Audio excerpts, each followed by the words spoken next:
You may already be familiar with Minn Kota's PowerDrive V2 and Terova electric steering motors that feature Minn Kota's original autopilot system, which uses an internal compass to steer the motor on a desired heading.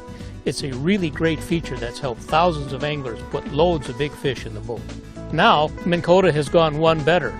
The iPilot option for Terova and PowerDrive V2 motors contains not only the original autopilot feature, but also Minn Kota's next generation advanced autopilot system, which uses internal GPS to steer the boat. Each type of autopilot has its own unique advantages, and the iPilot allows you to choose which one is best for the situation. Here's how they work. To engage advanced autopilot, press the autopilot button once on the iPilot remote. A circle appears around the N and arrow, indicating the iPilot is in advanced autopilot mode. You can also activate advanced autopilot simply by pressing the autopilot button on the foot control.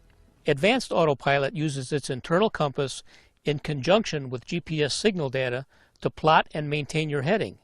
To set a course, use the left or right keys on the remote to steer the motor in the desired direction of travel.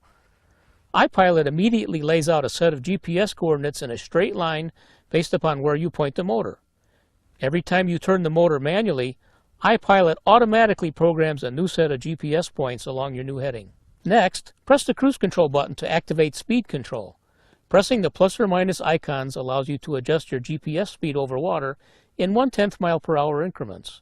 This really allows you to dial in a very precise speed to achieve the best lure depth and action, and it can make a huge difference when you're trolling for fussy fish like walleyes, stripers, or trout, where you got to be right on target or you're out of the picture. To use original autopilot, hold down the autopilot button on the iPilot remote for 2 seconds until autopilot engages. Notice that there's no circle around the N and arrow like there is with advanced autopilot.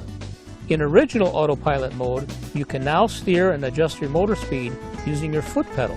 Every time you turn the motor, autopilot automatically assumes the new compass heading and steers the motor along that course. Autopilot is great for moving at a comfortable angle through big waves. It's also really good for fishing a fairly straight section of shoreline, like when you're fishing docks or casting to shoreline cover. And you can also step away from the motor if you need to retie your lures or land a fish without veering off course. I'll tell you another thing, being able to keep both feet flat on the floor is a big deal when you're in wind or current and the boat is making fast changes in direction. Autopilot, advanced autopilot, and cruise control. Just 3 of the great iPilot features that make fishing easier and much more effective than ever before.